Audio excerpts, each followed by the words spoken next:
c'est ça, c'est 2, 4. Ok, voici, son âme s'est enflée, elle n'est pas droite en lui, mais le juste vivra par sa foi. Alléluia.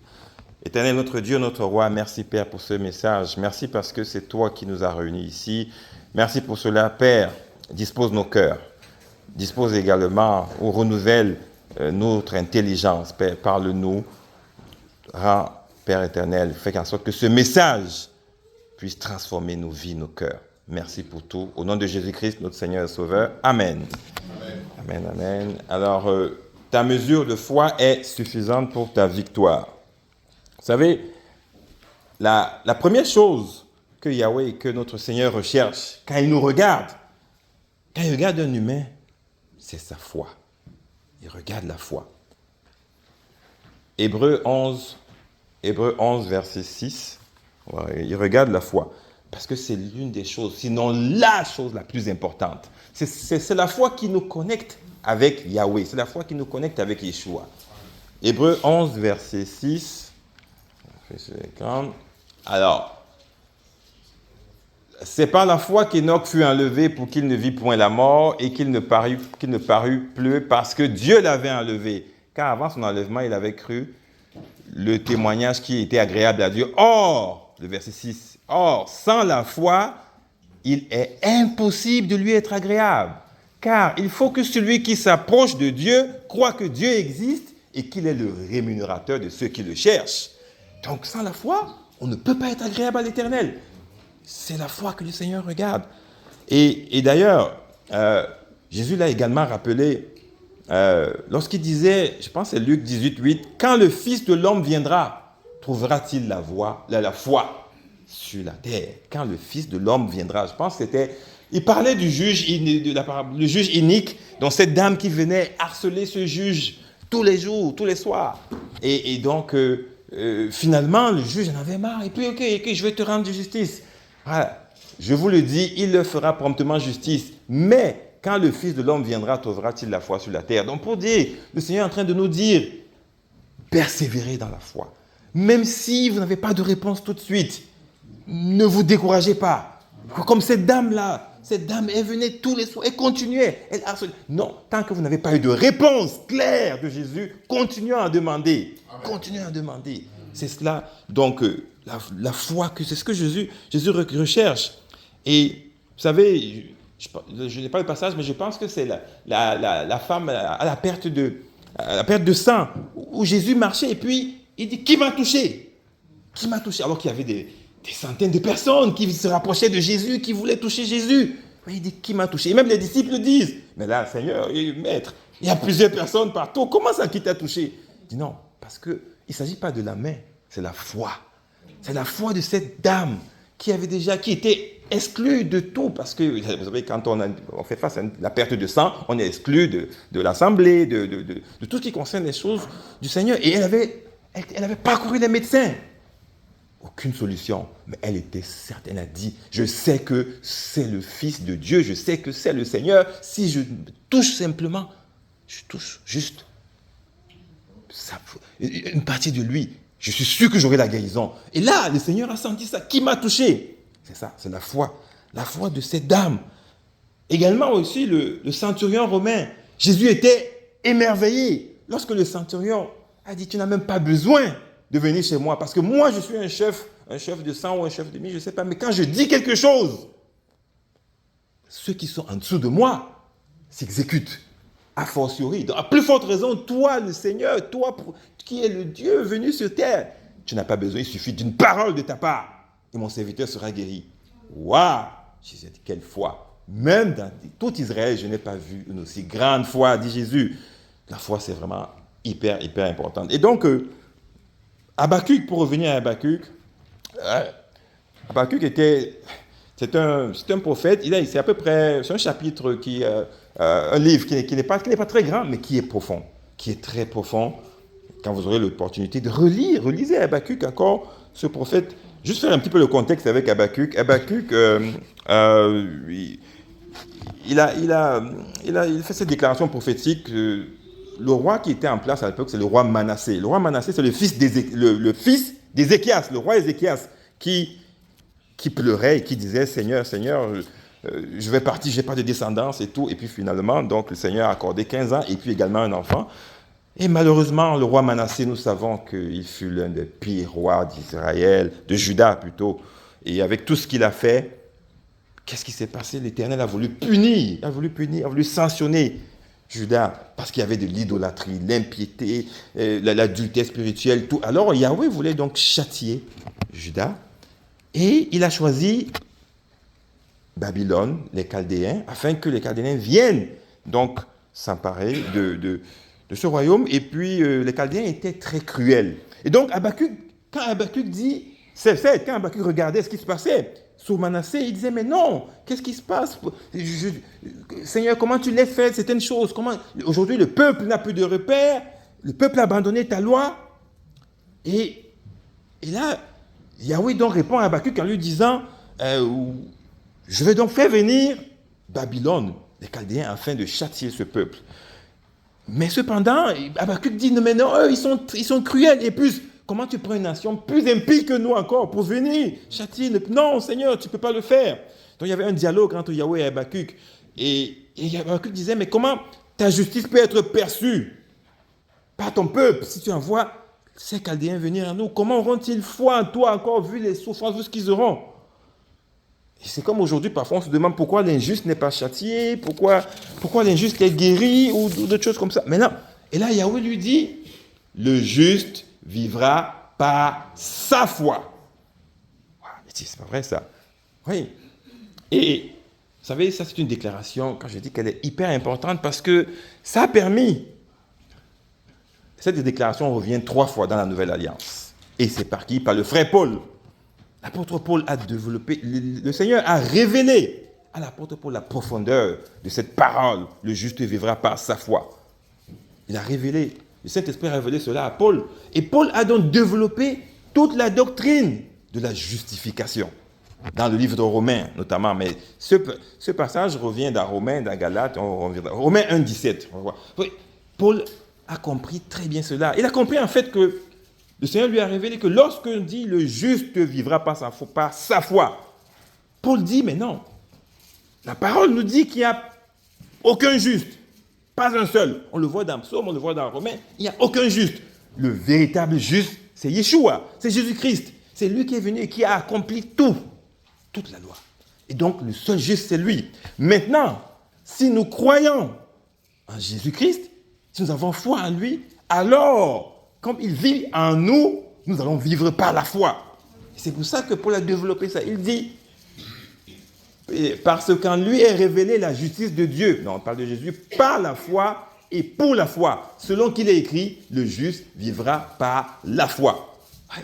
Donc, par la foi, donc il dit ici, et pour la foi. Parce que Jésus vit en nous, on vit par la foi. Et maintenant, nous aussi, notre foi doit aussi grandir. C'est ça qu'il dit, pour la foi. Donc, il n'y a pas la foi et pour la foi. C'est cela. Paul a développé ça suffisamment dans le livre de Romains. Il a compris tout cela, que c'était vraiment très profond. Il le dit ici dans Galates 2, Galates chapitre 2, verset 16. Il répète cela. Le juste vivra par sa foi. Et là, Paul dit plutôt de la foi, parce que cette fois-ci, il s'agit pour nous une foi que aussi de notre côté, que notre foi grandisse face aux épreuves que nous allons, bien évidemment, auxquelles nous allons faire face. Alors, Galates 2, 16, nous sommes des Juifs de naissance, et non pécheurs d'entre les païens. Néanmoins, sachez que ce n'est pas par leurs œuvres de la loi, ce n'est pas par les œuvres de la loi que l'homme est justifié, mais par la foi en Jésus-Christ. Nous aussi, nous avons cru en Jésus-Christ afin d'être justifiés par la foi en Christ et non par les œuvres de la loi. Parce que nul chair ne sera justifié par les œuvres de la loi. C'est ça la justice. Nous sommes justés par Jésus-Christ.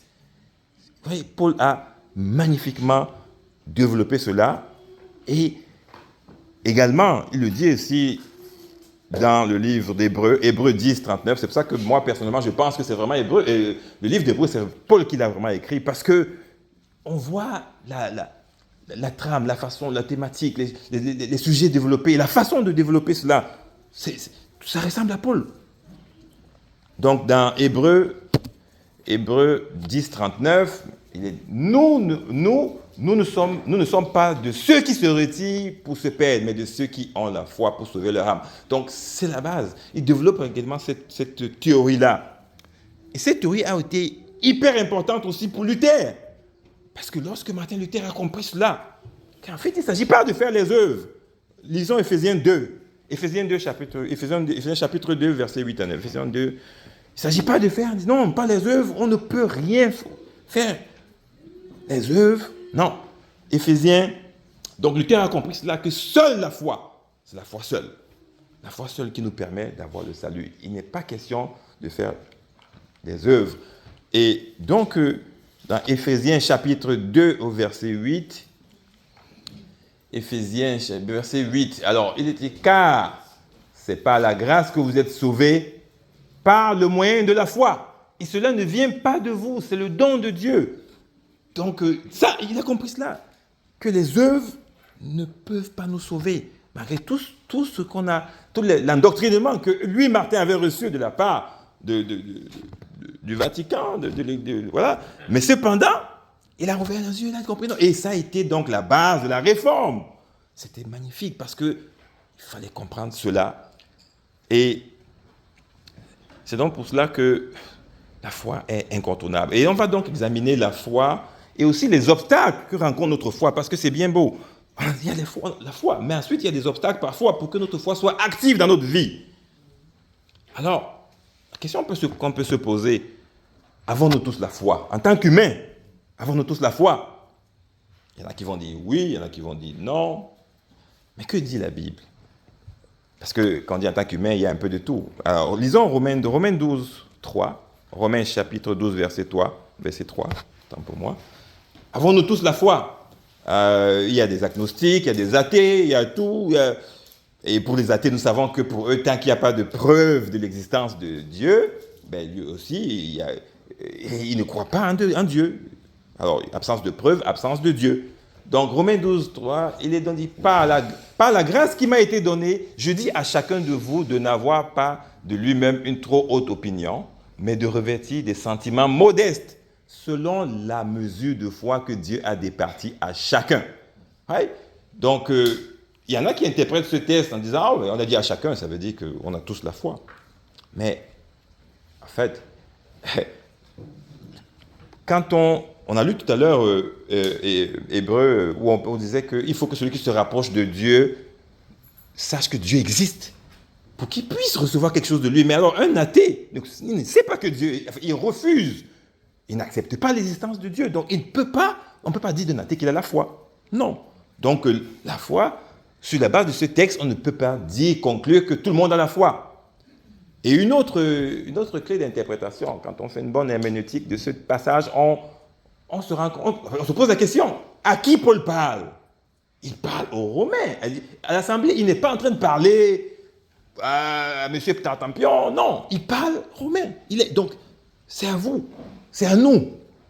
Donc, dans ce texte, selon la mesure de foi que Dieu a départie à chacun, ce qui veut dire que chacun qui accepte le message de l'évangile, qui accepte Christ, il reçoit, quand il accepte Christ, une mesure de foi. Il reçoit, c'est comme une graine, une semence qui est posée. Et maintenant, après, cette mesure de foi doit croître. Mais il reçoit ça. Donc, chacun, c'est à la fois, mais cependant, c'est dans le cadre de l'assemblée. Mais par contre, il y a ce qu'on appelle la pensée de l'éternité. Ecclésiaste 3.11, la pensée de l'éternité. Ça, tout le monde l'a. Tout le monde, quand Yahweh nous crée, il met dans son souffle, quand Yahweh le souffle qu'il met en nous, il y a une partie, et d'ailleurs c'est comme ça, l'esprit, pour communiquer avec Yahweh, c'est par le souffle, donc l'esprit entre en nous. Donc Ecclésiaste, le livre d'Ecclésiaste 3.11, on nous parle de la pensée de l'éternité. Alors, il fait toutes choses bonnes en son temps. Même il a mis dans le cœur la pensée de l'éternité, bien que l'homme ne puisse pas saisir les preuves que Dieu fait, du commencement jusqu'à la fin. Donc là, la pensée de l'éternité, tout le monde là, lorsque Dieu nous crée, il nous donne son souffle, nous avons ça. Et c'est d'ailleurs pour ça qu'on se pose des questions. Même les athées se posent des questions. Mais bon, ils se disent, non, moi je crois à la science, je fais croire à la science, mais néanmoins, ils se posent quand même des questions. Est-ce que ce qu'on voit sur cette terre, Est-ce que ça s'arrête là? Non.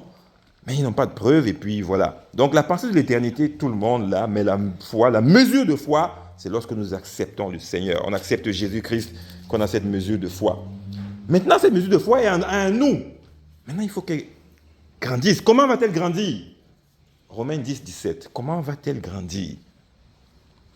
La foi va grandir. La foi vient de quoi? La foi vient de ce qu'on entend. Et ce qu'on entend vient de la parole de Christ.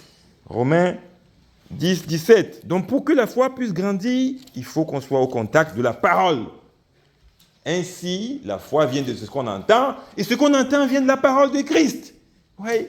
Donc il faut être au contact de la parole tous les jours, bien aimé, tous les jours. Ça peut être par une prédication, ça peut être en lisant la parole, ça peut être tous les jours, de dimanche à samedi, nous devons être au contact de la parole. Contact de la parole, ce n'est que comme ça que nous pouvons grandir.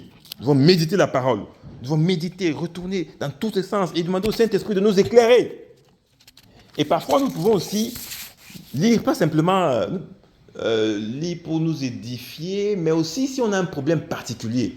On a un problème particulier, on a une demande particulière. On peut cibler ce qu'on recherche pour que notre foi puisse être boostée, être solide. Donc, mettons qu'on a un problème, on a une maladie, on fait face à une maladie particulière.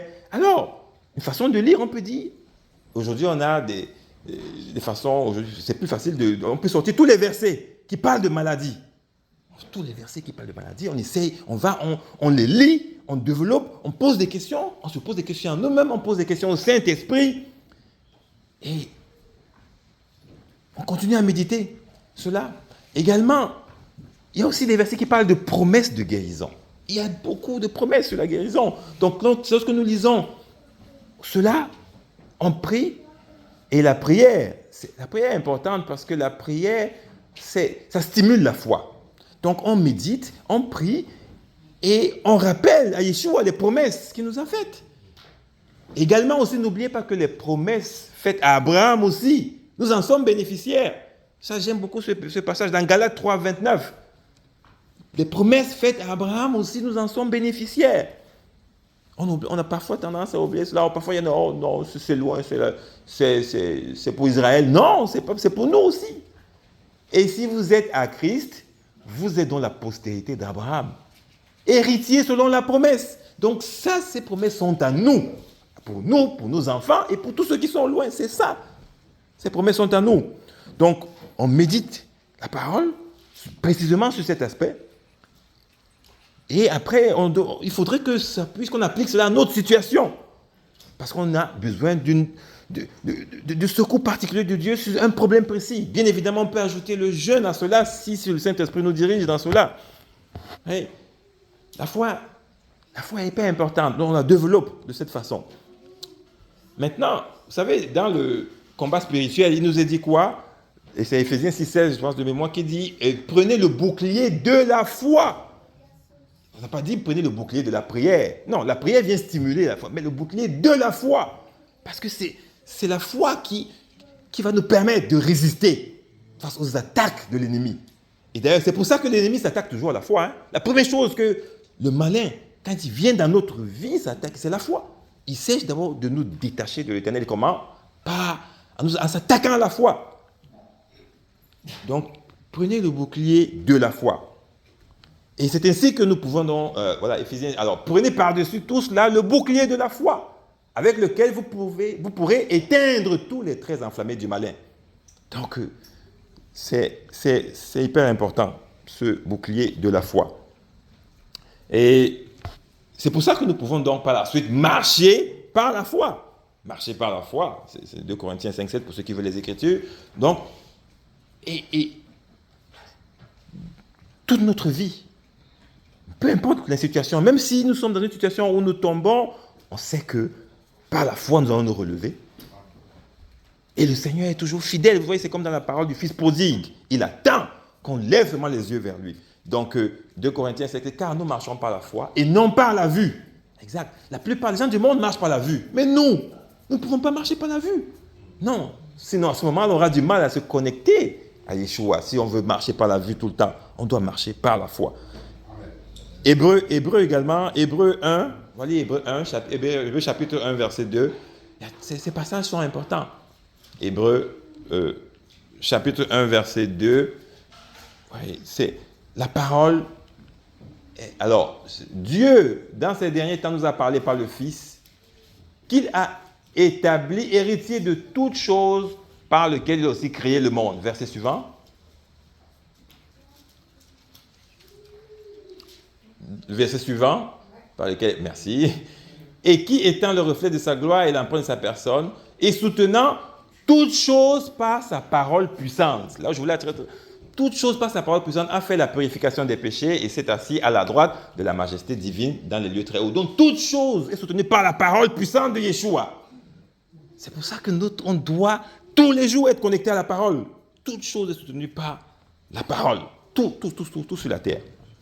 D'ailleurs, même en haut. Alors, maintenant, vous savez, les disciples, ils ont dit, Seigneur, augmente notre foi. C'est Luc chapitre 17. Seigneur, augmente notre foi. Alors, est-ce qu'il faut augmenter la foi? Luc chapitre 17, verset 5. Seigneur, augmente notre foi. La foi a-t-elle besoin d'être augmentée? C'est pour ça que le message, c'est vraiment, ta mesure de foi est suffisante pour ta victoire. Les apôtres dirent au Seigneur, augmente-nous la foi. Verset suivant, merci.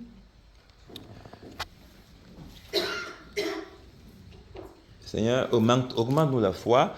De toutes les façons, Jésus-Christ et le Seigneur dit, si vous aviez de la foi comme un grain de sénévé, vous diriez à ce sycomore, déracine-toi et plante-toi dans la mer et il vous obéirait.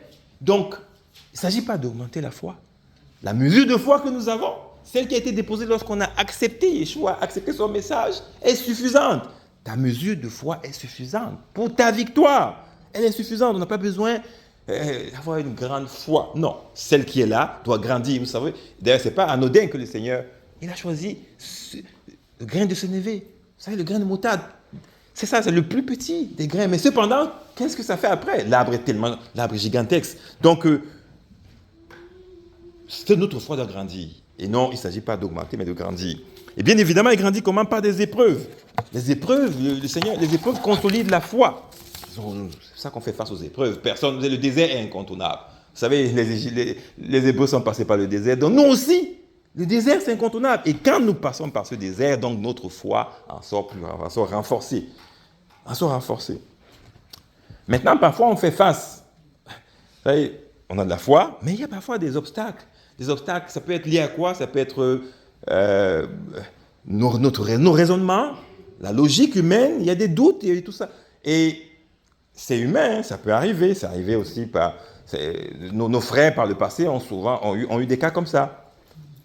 Certes, le Seigneur nous a donné la raison. On doit l'utiliser, mais on doit avoir quand même toujours un discernement. Il faut un discernement pour chaque chose.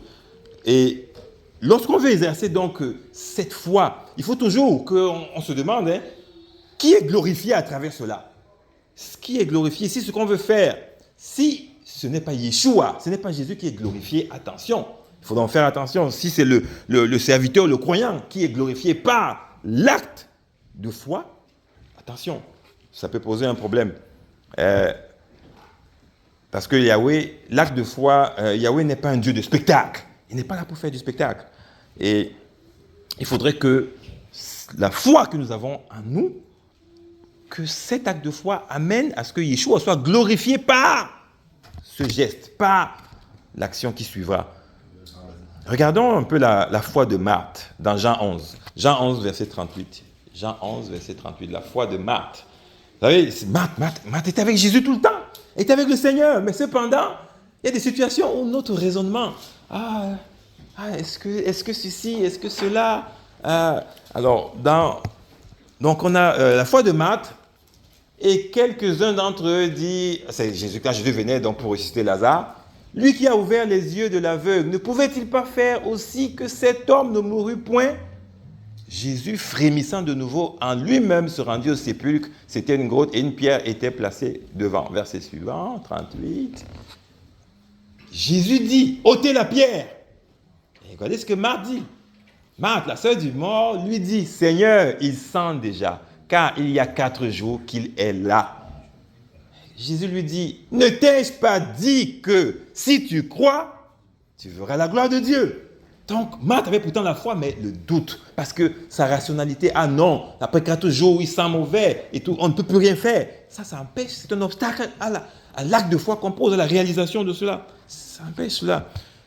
Donc, vous savez, et là, qui est glorifié? C'est Jésus qui est glorifié par cet acte. Mais si c'était un serviteur, vous savez, Jésus dit à un serviteur, va à tel endroit, et puis tu vas ressusciter quelqu'un. Et que ce serviteur-là appelle les voisins ou autres, je serai à tel endroit. Qui est glorifié à ce moment-là? Ce n'est plus Jésus, c'est le serviteur ou le croyant. Donc, il est fort à parier que si quelqu'un fait ça, ça ne marchera pas. Parce que la personne à ce moment qui est glorifiée n'est pas Jésus. Donc, la foi de Marthe. Regardons également aussi on va lire Marc 9, le manque de foi du Père, l'enfant lunatique. Marc 9, 22. Marc 9, chapitre 9, verset 22. Marc 9, alors, Jésus demanda au Père combien a-t-il de temps que cela lui arrive. Depuis son enfance, répondit-il. 22. Et souvent, l'Esprit l'a jeté dans le feu et dans l'eau pour le faire périr. Mais si tu peux, il ne sait pas qui parle, mais si tu peux quelque chose, viens à notre secours, aie compassion de nous. Verset suivant. Ah, si tu peux, c'est pas possible. Jésus lui dit, si tu peux, tout est possible à celui qui croit. Tout est possible à celui qui croit. Aussitôt, le père de l'enfant s'écria, je crois, viens au secours de mon incrédulité. Donc, nous devons être comme ça. Tout est possible à celui qui croit. Notre raisonnement, tout est possible. Que tu aies 90 ans comme Sarah, tu peux toujours enfanter. Tout est possible à celui qui croit. Moi, en tout cas, moi, personnellement, je crois cela. Peu importe. Tout est possible à celui qui croit. Mais alors, il faudrait qu'on soit... Nos raisonnements nous empêchent parfois de faire en sorte que dans notre vie se produisent certaines choses. On a également, on ne va pas le lire, mais on le sait tous, lorsque Pierre marchait, Jésus a dit à Pierre, viens, il met sur l'eau, il marche. Il a commencé à marcher, mais après il y a eu le vent, il a regardé le vent et tout. Mais qu'est-ce qui se passe? Ben là, évidemment, il a coulé. Et là, c'est là où Jésus lui a dit, homme de peu de foi. Ouais. Donc là, dont les doutes aussi peuvent donc venir faire en sorte qu'il y ait cet obstacle-là. Et il y a également l'absence de foi. L'absence de foi est là également. On va lire. Déjà, nous savons qu'à Nazareth, pourquoi Jésus n'a pas pu faire des miracles à Nazareth? Parce qu'il a fait quelques-uns, mais pas autant. Il aurait pu faire plus encore. Mais la foi, il n'a pas trouvé la foi dans, n'est-ce pas, quand il regardait les populations de Nazareth, évidemment. Nul n'est prophète.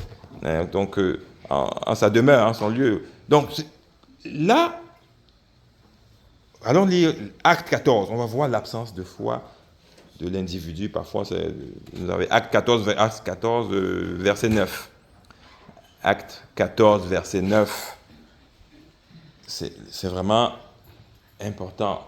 Et tantôt, je parlais de glorifier, de qui est-ce qu'on glorifie. C'est pour ça que, vous savez, parfois, il y a des croisades. C'est bien de faire des croisades. Mais cependant, moi, quand j'entends des croisades, et puis le prédicateur ou l'évangéliste qui dit, ah, venez, il y aura des guérisons, il y aura des miracles, les gens vont marcher, les gens vont faire ceci, les gens annoncent. Je me demande, mais qui est en train de se glorifier? En tout cas, c'est parfois, je m'en méfie souvent. Cependant, je ne sais pas pour dire qu'il n'y a pas de miracles, il y en a toujours, mais tout doit être glorifié.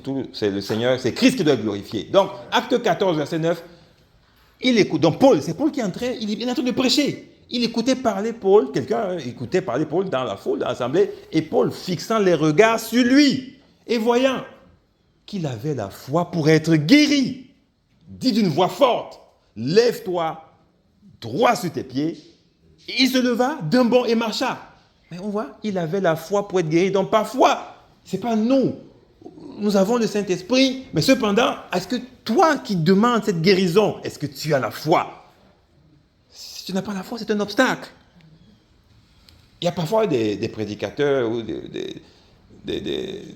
bref, des disciples du Seigneur qui disent, si tu n'as pas, quand tu viens vers lui pour une guérison, il te pose d'abord la question, est-ce que tu as la foi? Et si tu dis non, il ne veut pas poser d'acte. Bon, ça, moi, ça dépend, mais je pense qu'il faut être conduit par le Saint-Esprit parce que Jésus, parfois, a guéri des gens qui n'ont pas demandé à être guéris.